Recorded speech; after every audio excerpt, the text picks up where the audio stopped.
What's up, everybody? Welcome back to the next episode of Football Talk with Hawk, Sports Talk with Hawk. Here we go. We got the last two divisions. The AFC and the NFC West, in the Who Did They Sign series that we are doing here. Yesterday, or I guess it will be Friday. Friday was the AFC and NFC South. Lots of moves. And then tomorrow's podcast will kind of be the overview after free agency. I know we did the over-under on the odds. We're going to wait to do that specific video until that specific podcast again until after the draft. We're not going to do that until then, but we will do kind of just the general overview of what happened in free agency, and we'll do a who's left out there to be able to sign, which is going to play into how your team fills in the holes and the gaps that are still currently left, and different things they need to do. So we will do that probably in the next podcast. So tomorrow's podcast will be the kind of wrapping up who did they sign, and then a look at who's left. So we'll do that. We'll do that tomorrow.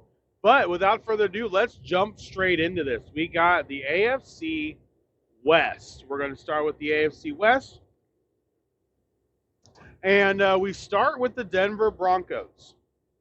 Obviously, the big one is they cut Russell Wilson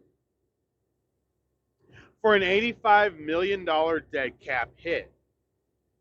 Now, that's paid out over 2 years, I believe, potentially 3, but it's a lot of dead money. This team is going to have its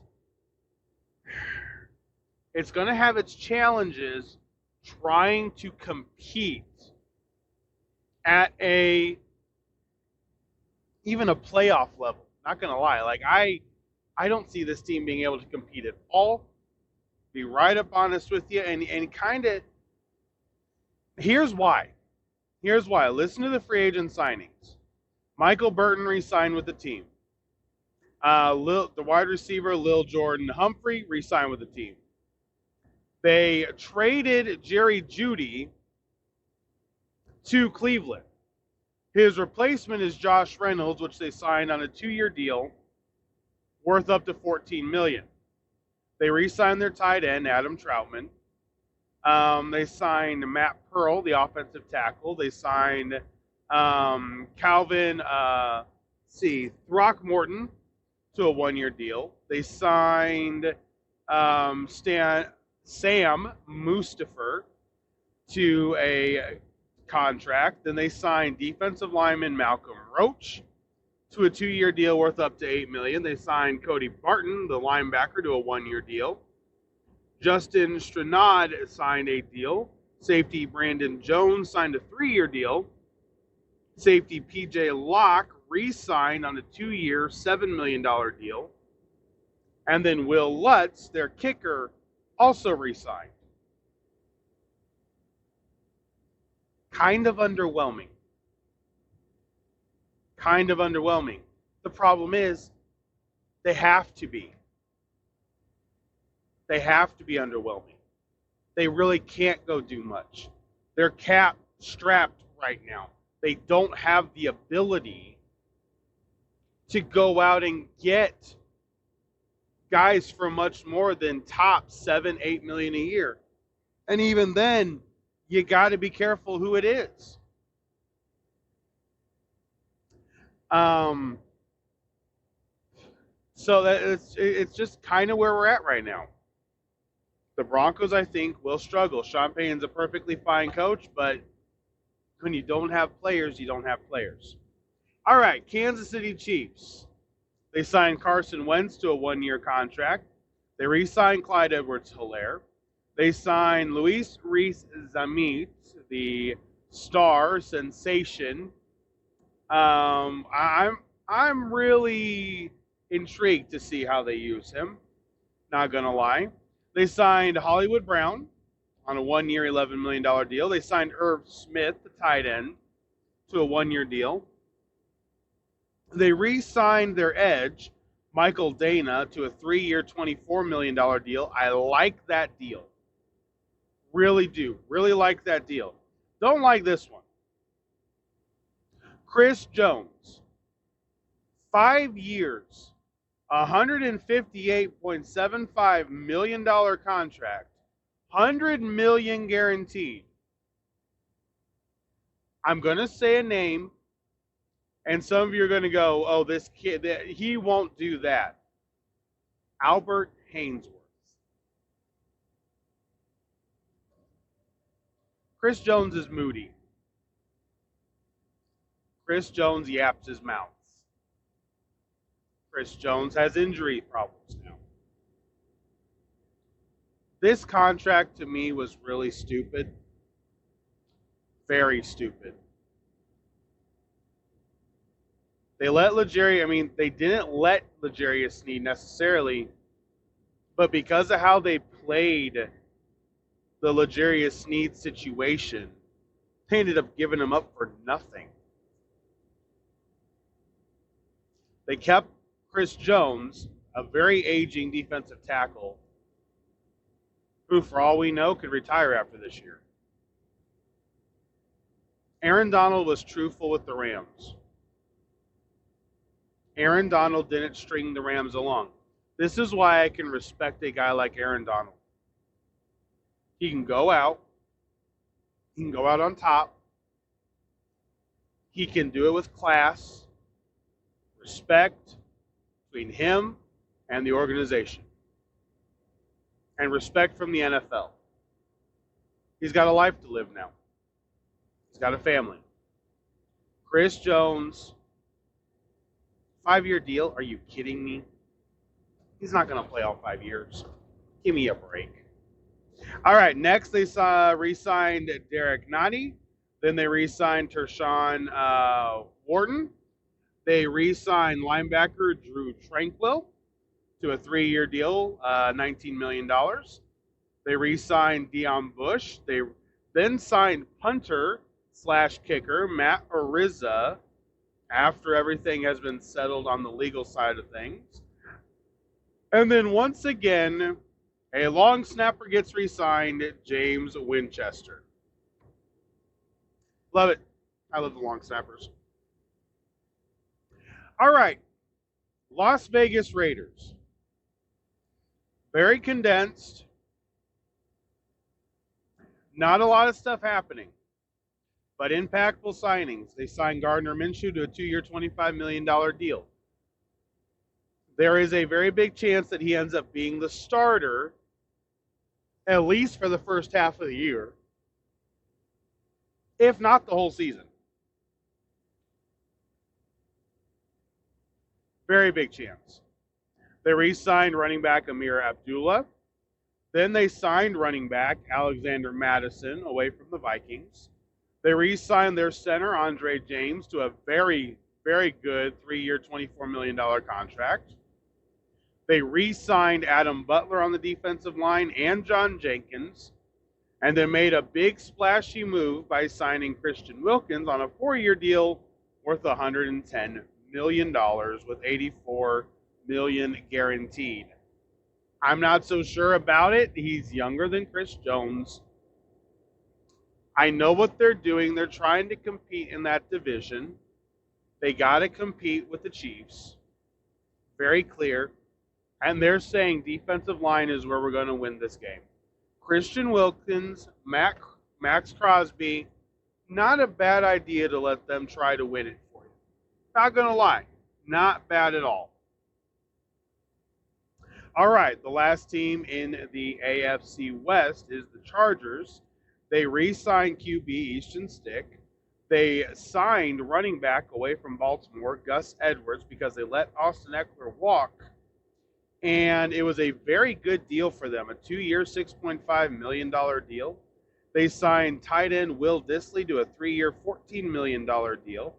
They signed Hayden Hurst also. Then they signed center Bradley Bozeman away from, I believe, Carolina. They signed defensive tackle Poona Ford, linebacker Troy Dye. They also signed Denzel Perryman to a one-year deal. Then they signed Christian Fulton, the corner, to a one-year deal. And they re-signed Alohi Gilman, their safety, to a two-year, $11 million deal. All right, so the winners in this free agency out of this division, the Chargers were negative cap room. They were negative cap room. They did what they could do because they were actually already negative. The Raiders made small moves. Alexander Madison, Christian Wilkins, they got the flashy signing. The Chiefs being able to sign Chris Jones, Drew Tranquil, Hollywood Brown, I think is going to be big for them.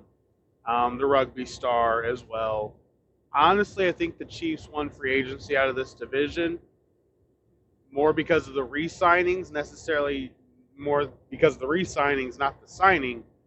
But the losers are the Broncos. They're going to have to compete with C+, B- players to be able to just tread water for the next 2 years. And I don't see them being able to do so easily. Keyword there. Easily. Not that they can't do it, but they're not going to be able to do this easily. And that's really what it comes down to.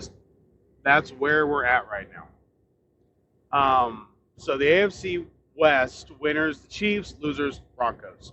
They just don't have any cap room. They don't have any cap room to do anything. Chargers are in the same boat, but the Chargers went and got some pieces. Will Dissly, the tight end. This is a Jim Harbaugh-style offense. Bruising running back. Double tight ends. Hayden Hurst, Will Dissly. Smart. You got some more weapons for Justin Herbert because you lost Gerald Everett. You also released Mike Williams. You traded away Keenan Allen. They're going to be okay, and I can't wait to see what the team looks like post-draft. All right, NFC West. We're going to start with the Arizona Cardinals, a team that I still, to this day, feel should have fired Jonathan Gannon, should have signed either Mike Vrabel or Pete Carroll to take over this team when you have got as much draft capital as they have. It drives me nuts when ownership is just trying to prove that they're right over doing what is needed. Now, free agency, however, not too bad. And here is why. Let's go down this list. It's kind of long here. So, number one, they traded for Desmond Ridder to be the backup to Kyler Murray. I know everybody's going to be like, do you realize the struggles he had in Atlanta? Yeah, I do. And I think Atlanta just knows that Clayton Tune can't do anything. Desmond Ridder could at least run an option offense. And it looks like they want to do this a little bit more because another one of their signings was DJ Dallas away from Seattle on a 3-year, $8.25 million contract. Smart move. They signed Chris Moore, who's been with them before, but they re-signed him again. They signed Keith Ishmael. They signed offensive tackle Jonah Williams to a 2-year deal. Signed him away from the Bengals. They signed Tristan Colon, the offensive guard. They signed guard Elijah Wilkinson to a 1-year deal. Then they signed center Evan Brown to a 1-year deal. They signed defensive tackle Justin Jones to a 3-year deal, $20 million. They signed Belial Nichols to a 3-year deal. They signed Chris Tonga to a 1-year deal. They re-signed their own linebacker, Chris Barnes, to a 1-year deal. Then they went out and got a little bit of help for Chris. They got Mac Wilson on a 3-year, $13 million deal. Then they also were able to re-sign Sean Murphy Bunting. They got him for a 3-year, $23.5 million deal. I like that deal. Little less than $8 million a year. I really like that deal for them. It's some corner help. It's what they need. I like it. Not going to lie.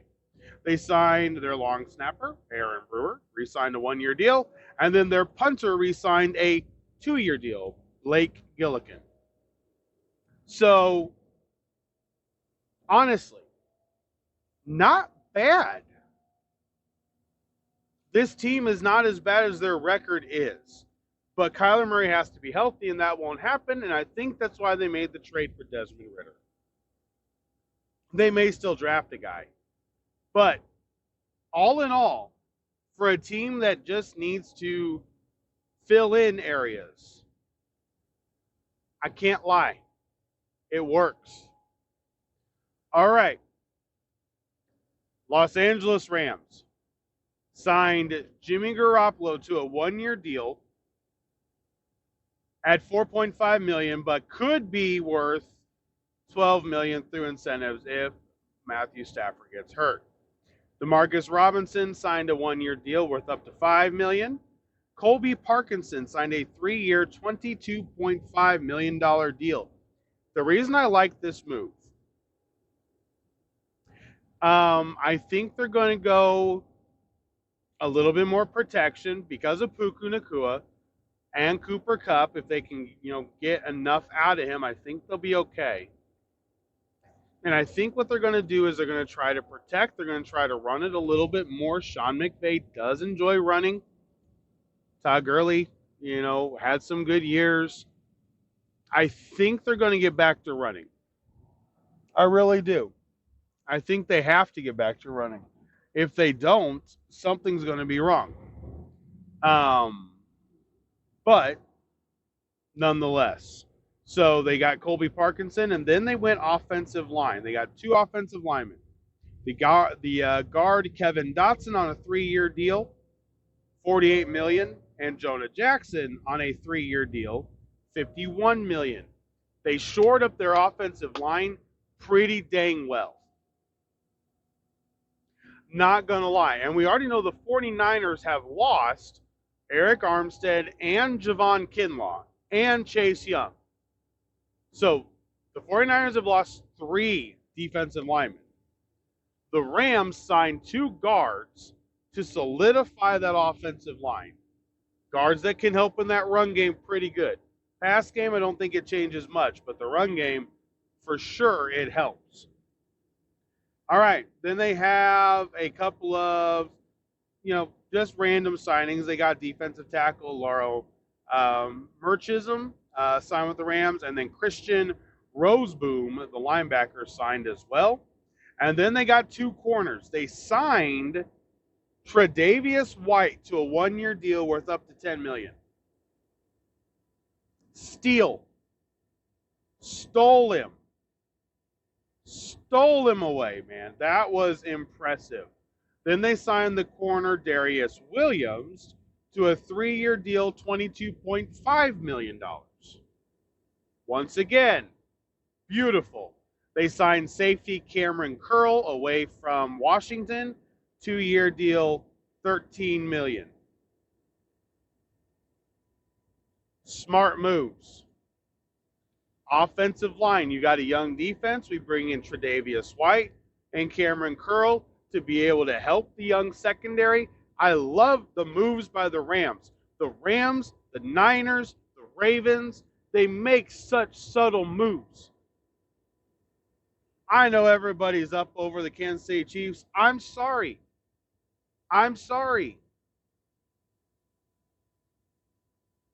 It's not, with the Chiefs, it's not nearly as much about who they've developed.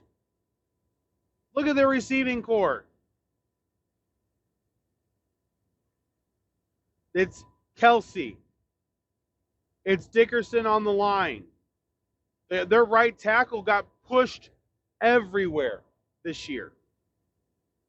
It's not about who they've developed.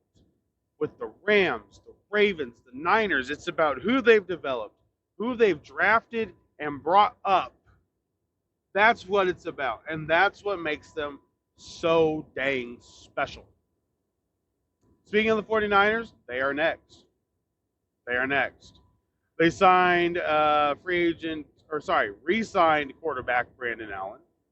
Then they signed Josh Dobbs to a deal as well. Now, that one to me is really, I think it's interesting more because they're one, it's protection. It is definitely protection. They re-signed wide receiver Chris Conley. They re-signed John Feliciano, the offensive tackle.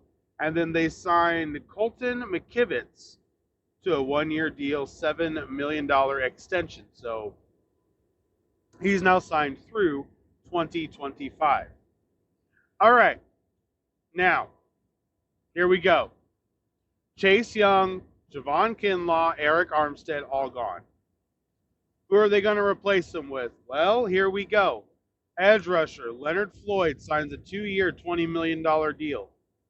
Yatur Gross-Matos signed a 2-year, $18 million deal. They acquired Malik Collins in a trade with the Texans. The Texans did it on, I think this was a move to be able to bolster what their defensive line is going to be. They traded with the Texans to get Malik Collins for a 7th-round pick. So, we'll take it, right? Then they signed defensive tackle Jordan Elliott to a 2-year, $10 million deal. They signed defensive lineman Kevin Givens to a free agent contract. Then they signed, here we go, linebacker Devondre Campbell signed a 1-year deal with the 49ers.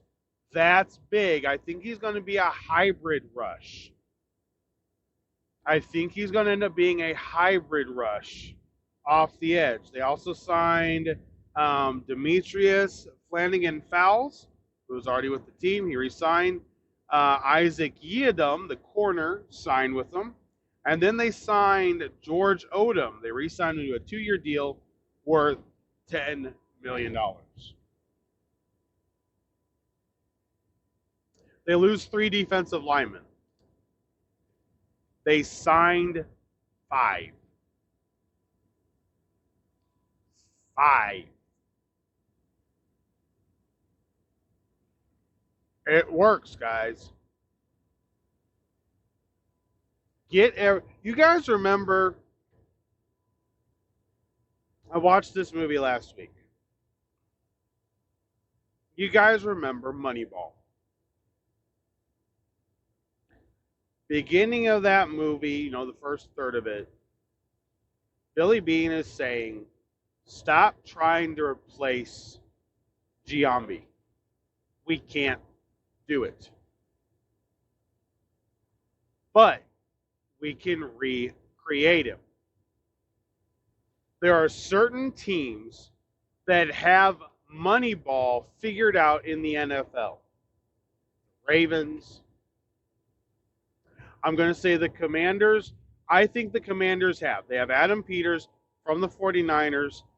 Look at what he's done in free agency. Recreate.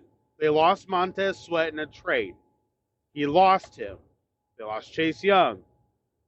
They now are recreating him through what they're able to do. The 49ers lose 3 defensive linemen, Eric Armstead, Javon Kinlaw, Chase Young. They sign 5 to replace him. Remember in Moneyball, what it came down to was on-base percentage. Remember, everything came down to one thing, runs. How many runs you scored and how many runs you allowed to be able to get to your win total. Well, the 49ers have it figured out that if we sign these 5 guys, on 2 of these guys, edge rushers that can rush the quarterback. We made a 7th round pick trade for a defensive tackle who is solid, not great, solid, easily workable. Signed another 2-year deal, $10 million. Everything is feasible. 2 years 20, 2 years 18, 2 years 10. Then we also signed an experienced linebacker on a 1-year deal. We want to get everything we can out of him this year. We'll let him walk next year and do whatever he wants to do. They're recreating everything they lose by signing all these different players in to be able to support what they're trying to accomplish. And right now what they're accomplishing is, listen, we could win. We're still going after the Super Bowl. We didn't lose offensive pieces. We're looking dang good. Until you lose the offensive pieces, honestly, the 49ers look fantastic. Now, when Trent Williams retires, and it's already being, there's already talks of Brandon Ayuk being traded potentially on draft day, it wouldn't shock me. Nor would it shock me if they traded Brock Purdy and got further up in the draft.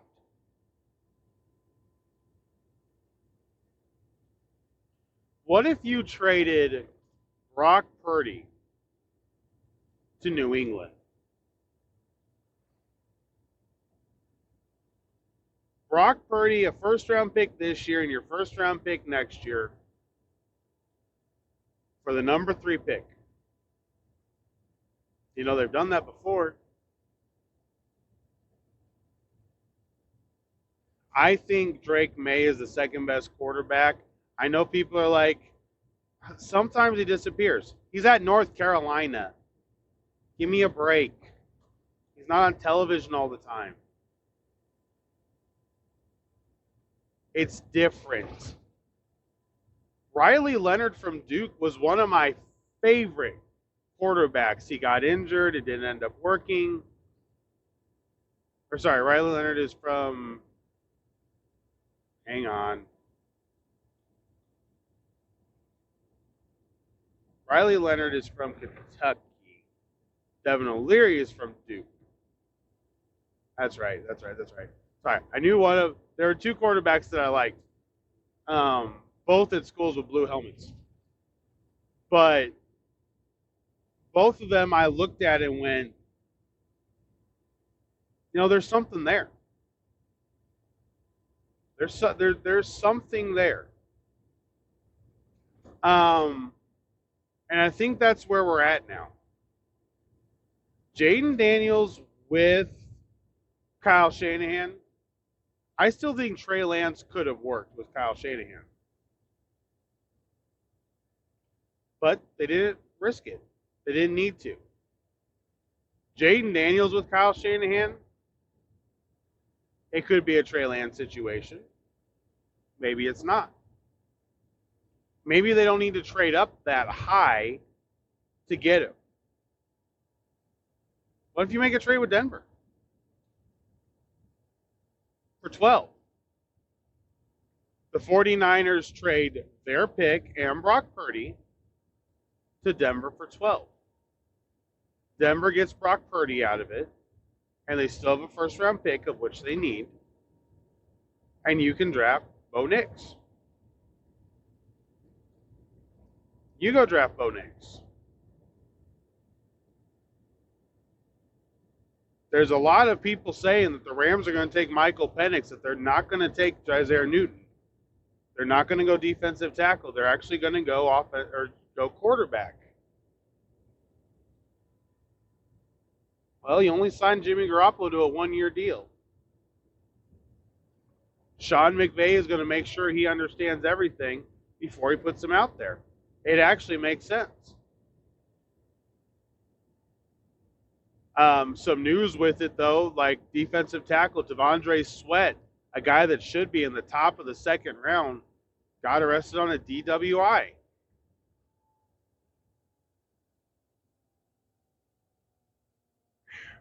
Like, he's an old, he's not, yeah, I know he's a kid, but he's not a young kid. He's got to know better. He may or may not have hurt his draft stock. I had him going easily early to mid second as a defensive tackle, and I think the defensive guys are going to come off the board a lot in that time frame. But who knows? But back to the original point, San Francisco is going to recreate Eric Armstead, Javon Kinlaw, and Chase Young. And they're going to take 5 guys to do it. They're going to scheme. They're going to play roles. They're going to play matchups. They are playing chess while everybody else is playing checkers. All right. The last team of who did they sign? Seattle Seahawks. They got Sam Howell in a trade with the Commanders. They also got a 4th and 5th round pick. Or sorry, 4th and 6th. My bad, 4th and 6th. And the Commanders received a 3rd and a 5th. So they're losing their 3rd, they're losing their 5th, they're gaining a 2nd, 4th, and they're gaining a 6th. And Sam Howell.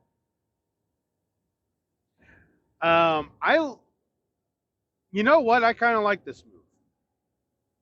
I like Sam Howell. I think he's a little bit too inaccurate.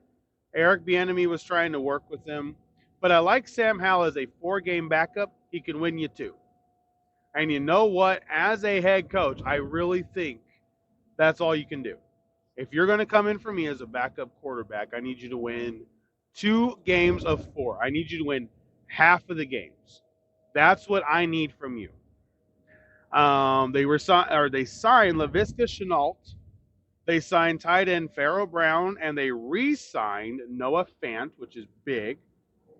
They also agreed to a deal with offensive tackle George Fant, and they also signed center Nick Harris. So, backup quarterback may not seem like a big position, but it does help when you've got a guy like Geno Smith who could easily be injured. So it is a big deal. Re-signing Noah Fant, I think, was important. And then signing Pharaoh Brown, who is a very good receiving tight end, I think is also important. Then they got 2 offensive linemen to try to shore it up. So no issues there. They were able to re-sign Leonard Williams to a 3-year, $64 million deal. Then they signed Jonathan Hankins to a deal. They signed linebacker, here's the big one, Jerome Baker. I think this may only be because of injury. Like, I don't understand how it's this low. Linebacker Jerome Baker signed a 1-year, $7 million deal. Good for him because he's betting on himself next year. That's what's happening. They also signed linebacker Tyrell Dotson. They signed corners Artie Burns and Kevon Wallace, and safety Ray Sean Jenkins. First year for Mike McDonald. Not a bunch in free agency. Not a bunch. The winners, I am going to say, are easily the Rams. Tre'Davious White, Cameron Curl, Kevin Dotson, Damian Lewis. That's impressive. Or sorry, not Damian Lewis, Jonah Jackson. Damian Lewis was Carolina. Kevin Dotson, Jonah Jackson, shoring up the offensive line, getting experience in the secondary with Tre'Davious White on a really good, incentive deal. Cameron Curl, really good deal. Darius Williams as well. The Rams won. Now, the 49ers made the moves they needed to, but they have to fill in a bunch of they're filling in holes. The Rams put new pieces in place to what is already a good team. Yes, they lost Aaron Donald. You know what? I'm excited to see, and this is what I told him. This is what I told my buddy that I talk to every night. I said, for me, what is exciting is the fact that now we're going to see a different Rams defense. We don't know what this defense is going to look like. They don't have Aaron Donald.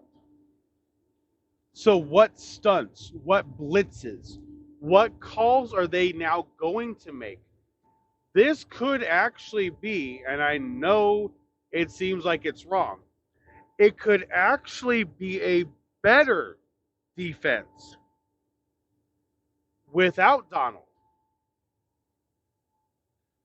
Donald was front heavy, very front heavy. Everything was about the defensive line. They're now shifting to where they're watching the secondary. Defensive line is there, but you're watching the secondary. I like what they've done. A lot. And honestly, in this division, I don't think there's a loser. I think each team has done what they needed to do. Remember, the Seahawks were a tiebreak away from the playoffs. You got 3 legitimate playoff teams here, and you got the Cardinals who could be. This could be the AFC North of 2024, where all teams are above 500. It could happen. This division is good. But nonetheless, so I like where they're at. The fans should be happy. Mike McDonald, I can't wait to see what he does. It's going to be exciting. It's going to be exciting.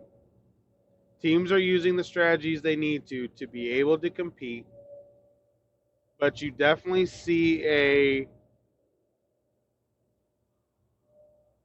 little bit of parity because of finances. And truthfully, finances alone. So we will see what ends up coming down the rest of the way. Let's see, where are we at here? Oh, looking good. 38 minutes. All right. Closing thought for this video. Moneyball works.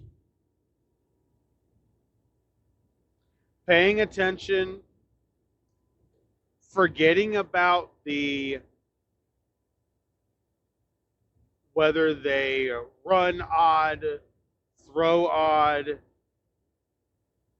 don't fit the traditional stereotype mold.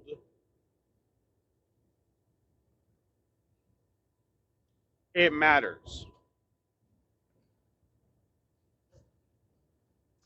You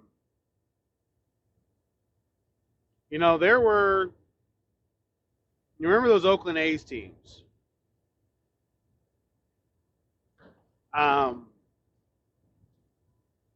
Brad Koch, fireball of a reliever. It's really good. Chad Bradford was really good. Barry Zito, Tim Hudson.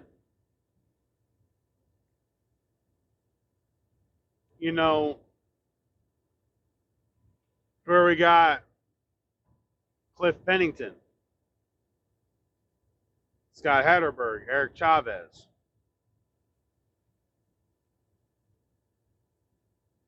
If you're not willing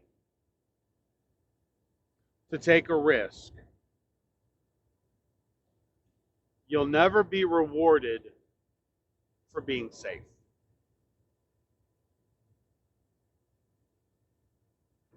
And I can use my hometown team as the example.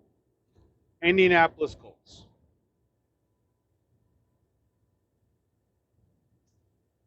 It took us how long to get to the Super Bowl? I can argue that it took us that long to get to the Super Bowl, not because of just the New England Patriots, but because we wouldn't take the risk on defense. Yes, we had Peyton Manning as a quarterback. We had Edgerrin James. We had Marvin Harrison, Reggie Wayne. We had great slot receivers between Stokely, Austin Collie, Anthony Gonzalez. We had very good slot receivers. Marcus Pollard, Dallas Clark, great tight ends. When Marcus retired, Dallas Clark took the lead. We had Brian Fletcher, Tom Santee, Jacob Tamme. But defensively, we never took a risk. Defensively, we never tried to go get somebody until getting Booger McFarland. Booger McFarland made a difference. Defensive tackle. We needed somebody like that. It was a big move. It was an important move. That's what you have to do to win. We needed something. We went and got it. Rams, Niners, Ravens. The Ravens went and got Roquan Smith from the Bears. Now, they just made the championship game again, lost, yes. But that's where you can be somewhat content. If the 49ers make the championship game year after year after year and make the Super Bowl, 2 out of 8 times, ain't nobody complaining. You're one of the top 4 teams in the NFL. You're making a ton of money. Everybody wants you to be there. You're in a great market. Storied franchise. Detroit Lions don't have many holes. Like I said, because, like I said when we were doing the NFC North, they don't have to do a lot. But can they make the one move? What if they go get that receiver they need to go on the other side of St. Brown? Go get that receiver. Make a trade for that receiver. Steelers traded Deontay Johnson. The Broncos traded Jerry Jeudy. The Chargers traded Keenan Allen, for goodness sakes. What if the Broncos are willing to trade Cortland Sutton? Get a younger receiver again. The Bills traded Stephon Diggs. The Bengals, we know T. Higgins is there. He wants a long-term deal. He is injury prone. You could easily talk him out of it. Play a bet on yourself here if you want to. Go get T. Higgins.